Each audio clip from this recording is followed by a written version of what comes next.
Oregon 5-star Dallas Wilson is Florida 5-star Dallas Wilson, and I have too many thoughts to jam into a cold open.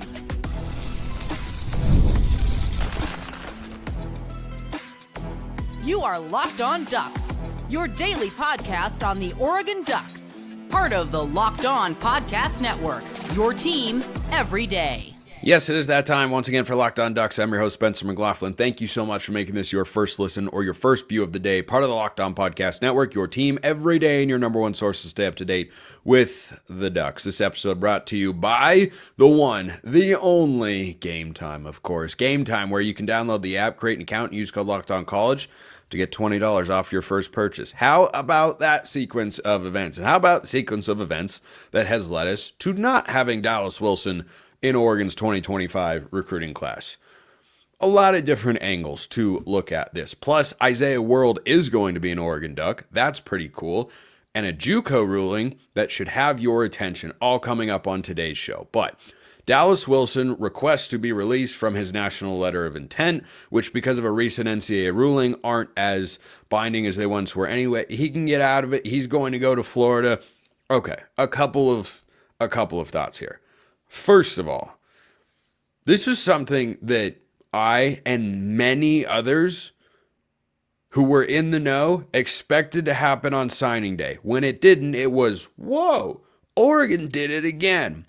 So flipping him to Florida is something the Gators have been trying to do for quite a long time. He's from Tampa. He's closer to home. So that's the first thing. You can hear the tone in my voice by now. I'm not in full-blown panic mode. There are several reasons. There are downsides here. No doubt about it. But the next thought that I had is, okay, does Oregon have a shortage of receiver talent? No, they do not. So I think they're going to be all right at that particular position. All their eggs weren't into this basket. This isn't even the only 5-star receiver in the class. You've got DeCorian Moore coming in as well. Next thought is, this is just how college football works. It is. Spencer, what are you referring to specifically? Any of it. All of it. Anything that makes you go, wow, it didn't used to be that way, or what? That thought right there. You have any idea how many situations you can apply that to? I've got a whole segment on today's show with that very thought in mind. Wow, it didn't used to be that way. And we might go into another era of massive change where we go, boy, it didn't used to go that way. It can go this way sometimes. Occasionally kids will flip. And you might look at this and say, but he signed with Oregon. No one is really quite sure exactly what happened. My understanding, for one reason or another, from what I have been told, is that this is about being closer to home. So don't go out there and drag the kid through the mud and assume this reason or that reason or the other one. Because for whatever reason, he's decided to flip to Florida. I'm sure Oregon has flipped kids that made other schools feel that way. Oh, he's just Don't have that reaction. Don't be that fan. It's okay. These are 18-year-old kids. There's a lot on their plate at this point in time in their lives when they're trying to figure out where to play college football in the NIL world. Not an easy thing to try and discern. Now, here's the other thing that I don't want to see from Oregon fans, and I'm sure is inevitable anyway, but I will do my best. Oregon didn't really need him. Didn't want him if he doesn't want to be here. He's not even that good. Okay, those three things, I'm not tolerating that. I don't want you to have that thought. You know why? You can hold two thoughts at once. On the one hand, is Oregon's receiver room still in good shape? Yes, it is. For 2025 and 2026, Junior Adams is still doing a heck of a job. If you asked me, straight up no kicker, would you rather have a guy like this in the receiver room or not? I'd say I'd rather have him. It's why I was excited when he stuck with Oregon on National Signing Day and put pen to paper for the Ducks, because I went, wait, that's someone who I was expecting Oregon to lose, and all of a sudden that's great. Because having talented kids in a position group, there's no downside. There is literally no downside. Well, he could just transfer out. Okay. So if he were to have come to Oregon for a year and then transferred to Florida, what would he have done? Been a really talented guy in a wide receiver room who pushes everybody else. Iron sharpens iron. I notice Oregon's offensive line is really good again this year. You think that has anything at all to do with the fact that Oregon's defensive line rocks and they have to go against them in practice all the time? It's not everything, but it's a step. It's not the finished product, but it's an ingredient. You put it in there and you say, yeah, no, that was a part of the mix as well. So I'm not overly in the drama. It looks more dramatic from afar than it is. Because what this really should have been, and I don't know every detail about why it wasn't, this should have been just an ordinary signing day flip, something we've seen 1,000 times. It had been rumored, it had been discussed. People like myself and many others thought it would happen. There were people who covered the sport that had decommitment posts ready to send, which is a common practice, ready to send because they were, oh yeah, this is going to happen. And then it didn't happen. One thing is, don't always assume the worst because it's not always the worst. So does this change Oregon's wide receiver calculus for the portal is a question that I got from several of you out there, including a couple Locked On Ducks insiders, which you can become by clicking the link in the description below. The answer is not necessarily, but I haven't asked Junior Adams about that specifically. I can't say for sure. But what if Jurion Dickey had flipped in 2023 away from Oregon? A lot of other schools were taking him on visits. A lot of other schools wanted him to go to their school, and he didn't. He stuck with Oregon. What if he had flipped? Would that have changed Oregon's transfer portal wide receiver calculus? No. Because even guys that are supremely talented at a position like wide receiver where it's easier to play as a true freshman, there was no guarantee that Dallas Wilson was going to play in 2025. There's no guarantee he wasn't. But when I think about what Oregon's wide receiver room could look like next year for whoever's at quarterback, Dante Moore or Austin Novosad, I didn't have Dallas Wilson as a shoo-in to he's going to be one of the guys. I do have DeCorian Moore as one of those guys because that's someone who is so talented. He feels to me like Oregon's version of Ryan Williams or Cam Coleman or Jeremiah Smith.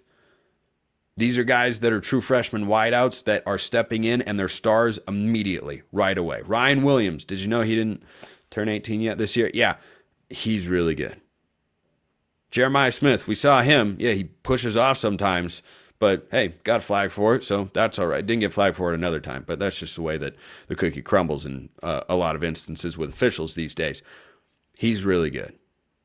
Cam Coleman down at Auburn, that's their number one receiver for next year for their new quarterback, Jackson Arnold. So it is absolutely a loss. It's going to be a loss to Oregon's recruiting rankings. It's going to be a loss to Oregon's roster and the wide receiver room as a whole.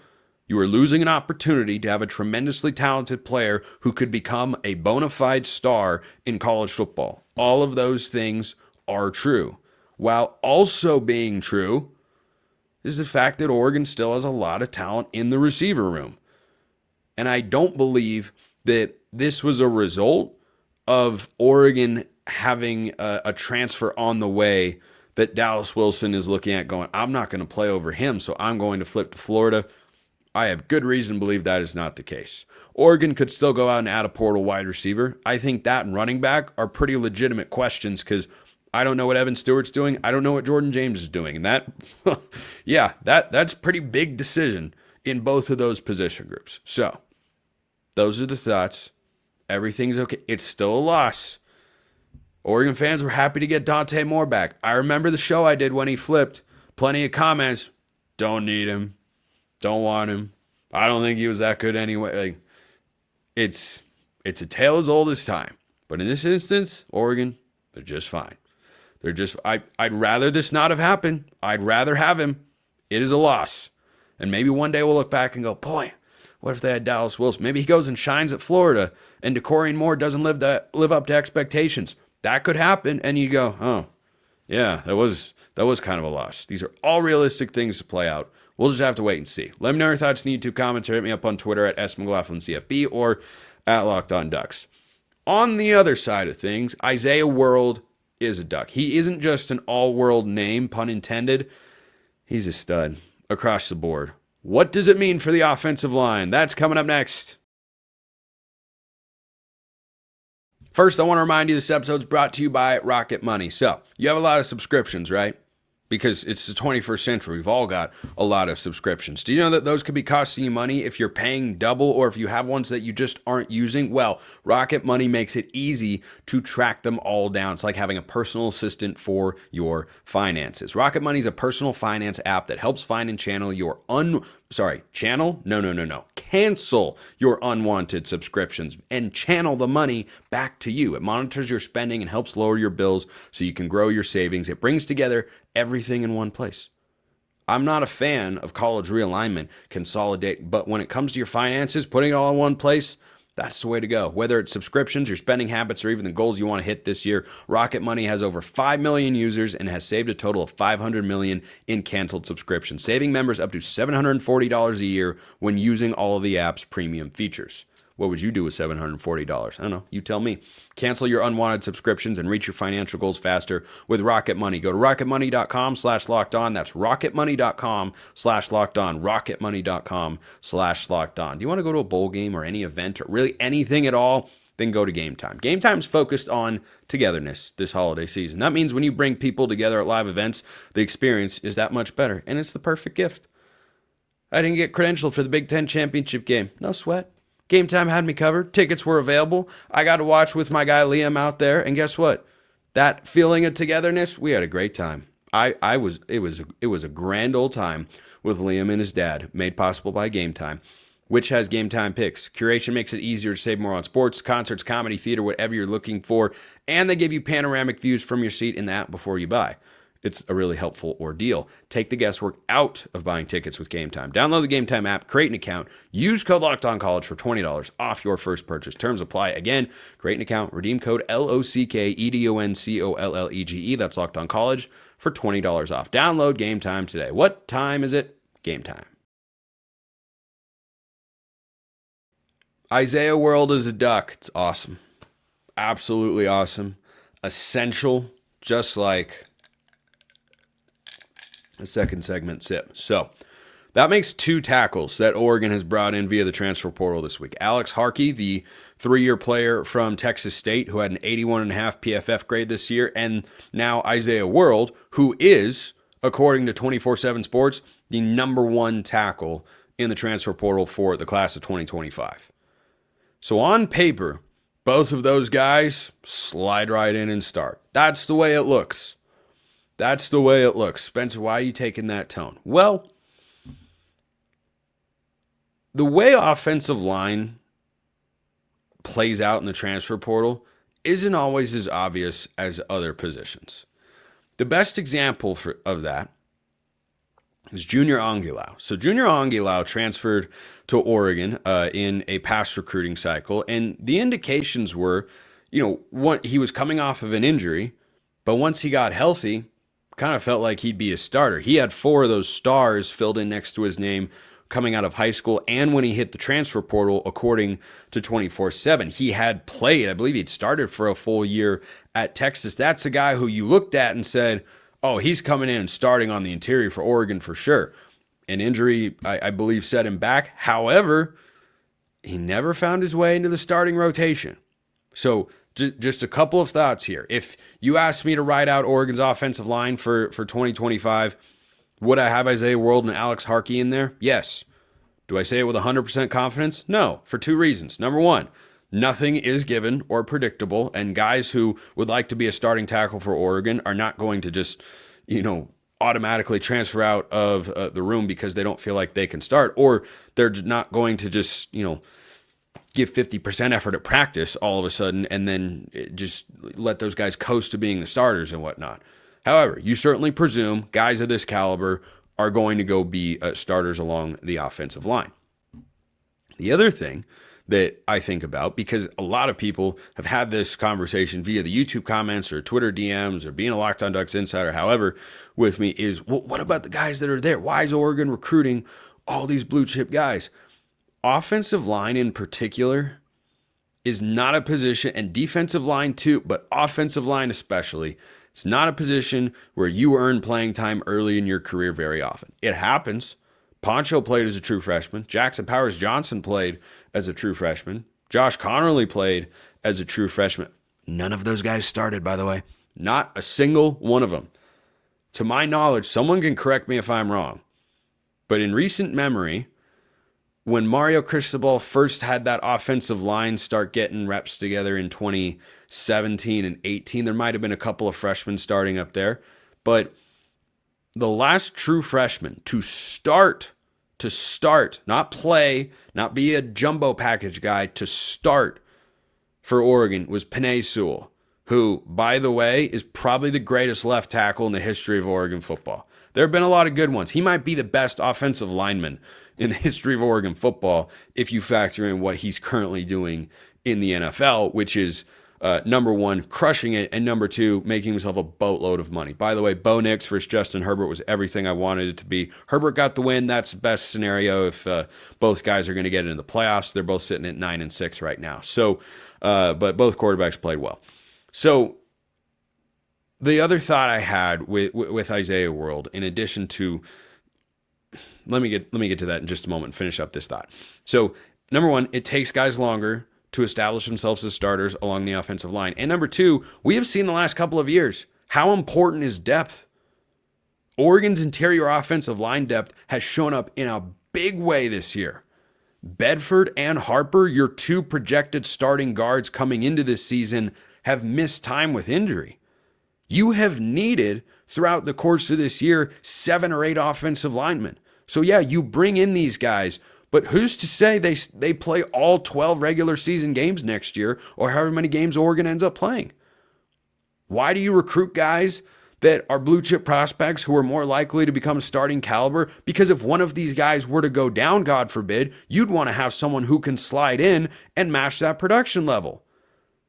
And it doesn't always happen early in their careers. The offensive lineman that you're thinking of as to why isn't this guy getting a chance, or why can't they play this guy? They're 2023 and 2024 recruits. So next year will be their second or third season of college football. Let me give you a prime example along the offensive line.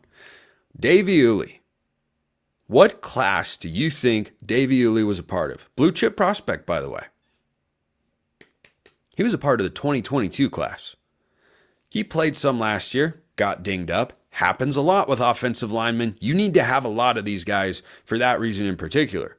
But this is the season in which I'd say Oregon fans have most felt Dave Uli's impact. He was a 2022 recruit. This is his third year in Eugene. Connerly playing as a true freshman. Not normal. Guess what? Big time recruit. Going to the NFL. Thoughts on him in a moment. Penei Sewell. Not normal. Like out of the ordinary. Poncho, by the way, played as a true freshman. Starting at center as a true sophomore. That's not normal. That's that guy being a stud. And that's why you recruit those guys, to see when you can find those opportunities to see the field and say, yeah, we feel like he is ready to go. And yes, the higher rated recruits have a higher likelihood, though not exclusively, of being ready to go sooner. That's why you go out and recruit those sorts of players. So, which brings me to the next thought I had here, and that's Josh Connerly. So, once Harkey committed, I thought in the back of my mind, Janoris Wilson maybe is the starting left tackle next year. Because they couldn't possibly get 2 of the top 10 tackles in the port. They got who? They got him? Oh, well, did you look at that? Josh Connerly's going to the NFL. That's what that read to me. I would be so much more surprised if Connerly came back than I was when someone reached out to me and said, hey, Dallas Wilson's probably going to request to be released from his national letter of intent. That was late the night before it happened. That was less surprising to me, or that feeling of surprise would be a lot lesser than Connerly returning in light of both these guys coming in. They profile as bookend transfers. World was a 2-time All-Mountain West honorable mention, who is a massive human, by the way. 6'8". Shaq McCroy transfers. World comes in. Who would you rather play next year? McCroy's got plenty of potential. World is a finished product. He's been developing in Nevada for the last couple of years and doing a lot of really good things. So you bring in World, you bring in Harkey, kind of feels like the offensive line is set for 2025. That's the way it looks. That's the way it feels. That's the way it seems. Cornelius is out of eligibility. Connerly could have another year, but you bring in two guys with this profile in the portal, it appears on paper like Connerly won't be back and that these are going to be your two starters. And guys like Janoris Wilson or Kavika Rogers was actually a tackle once upon a time, and he's made the move to guard, of course, and I think has done a really good job this year. Guys like that, or Fox Crater, or Bryce Bolton's on the interior. Like, we'll see how the depth chart works out. But those guys that have been recruited in the last couple cycles, they're not going to fade into complete irrelevance from Oregon football. They're not going to fail to get an opportunity to play. We have seen 7 to 8 offensive linemen be required. These guys are 2. And by the way, remember, Oregon is losing Harper and the 2 tackles. So 3 gone, 2 are in. That's still 1 offensive lineman you're going to need next year that didn't play this year. So, end of rant. Been doing that a lot lately. But sometimes I got to cut myself off or I'll just keep going and going and going. My boss told me recently that I'm long-winded. It's probably how I can do a podcast about the University of Oregon athletics, mostly football, all year round. It might help a little bit. What about Theron Johnson? Is he the new Brandon Johnson? No relation, at least as far as I am aware. And a JUCO ruling you need to be aware of. That's all coming up next. First, a reminder, this episode brought to you by the College Football Playoff, which begins later today, by the way. Depending on when you're listening to or watching the show, I appreciate you no matter what. And it's that time of year. The College Football Playoff is back, and with the newly expanded 12-team format that Oregon's, of course, a part of, it's guaranteed to be bigger and better than ever, bringing you all the hard-hitting and high-flying excitement that you love. TNT Sports coverage of the College Football Playoff begins December 21st, starting with the College Football Playoff kickoff show presented by AT&T. At 11 a.m. Eastern, leading into our first matchup, SMU battling Penn State in Happy Valley, our Big Ten brethren, taking on the runners-up in the ACC. Then Clemson looks to upset Texas in a showdown at 4 p.m. Eastern. Oregon could one day face the winner of that game, but they'd have to take care of business first. You don't want to miss a moment of any of this action. Watch the College Football Playoff presented by Allstate live on TNT, True TV, TBS, and Max. Okay, Dylan sent in this question, and this could go so many different ways. I kind of think the new cornerback, Theron Johnson, transfer from Northwestern, will play nickel, short and fast like Brandon Johnson. Then we go Florence and another transfer or Sione Cam offered. Thoughts? Also, had Dalen primarily played backup nickel. I believe Dalen Austin has been a guy on the depth chart at outside corner. From what I have seen, it's been kind of all over the place. He's done a lot on special teams. Dalen Austin down that punt inside the 5-yard line in the Big Ten championship game that Luke Dunn sent down there, and it was an absolute beauty. And then the defense, low-key kind of blew it. But hey, that's kind of how it goes sometimes. So Austin has logged 70 total defensive snaps this year. 59 of them have been at slot corner. So you are correct in that assessment. There was one game where he had a play on the sideline that stands out in my head for Dalen Austin. But to your question about Theron Johnson, yeah, they have a similar profile. Veteran guys that, were all conference selections at some level. Johnson's around 5'11". Brandon Johnson is 5'10". Yeah, I could see it. He played outside corner at Northwestern, but could he slide in and play that position? That's up to the secondary coach. And really the whole defensive staff, but that's up to Chris Hampton, Tosh Lupoy, and Dan Lanning. But do I see the similarity? Yes, the pick 6 he made against Iowa, he was defending in the slot, so it's not as if he hasn't ever done that before. But, who plays that nickel or star position? It's a really important position to play. Because the other thing, too, you got to be able to blitz. They blitz Brandon Johnson a lot from that corner position. So yeah, I could see it, but I wouldn't say I have a strong feeling on it either way. So I want to talk about this JUCO ruling. And what happened here is Diego Pavia, who, as far as I'm concerned, is the father of the state of Alabama. For those who don't get that joke, Pavia, as the quarterback at New Mexico State and at Vanderbilt in the last couple of years, has beaten Auburn, Alabama, and Auburn again. So hence the joke. And I don't know how people from the state of Alabama could even argue that at this point, because that guy just had an awesome year. So he sued the NCAA and said, hey, you're depriving me of financial profitability because of what I did this year at Vanderbilt. I could go make a bunch of money in NIL. And a judge said, yeah, you're right. You are being deprived. Now, here's what's to know. What this has done for the moment is nullified, just for Pavia, JUCO eligibility. The hope, according to the lawyer in an article I read, is that it can have the same sort of ramifications for other players who have played junior college football. That could affect several Oregon athletes. Jamari Caldwell is a senior right now. He's played JUCO in the past. Kobe Savage was at a JUCO once upon a time.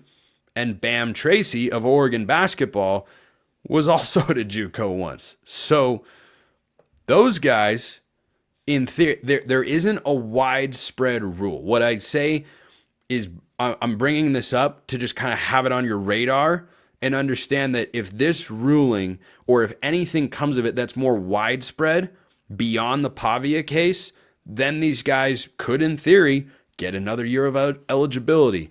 But it feels like it is in its early stages. So the judge has made this ruling, and it feels like there are going to be more decisions that come after it. And that'll decide whether these guys could go back and say, hey, that JUCO year just doesn't count, right? Because the floodgates could open, and it's college football 2024, so, why the heck not at some level? The floodgates could open to JUCO doesn't count at all, and then guys have 6-year college careers where they play JUCO for 2 years. Like, for example, the late Kyrie Jackson, RIP forever and always Kyrie, he declared for the NFL draft, but he went JUCO, Alabama, then came to Oregon.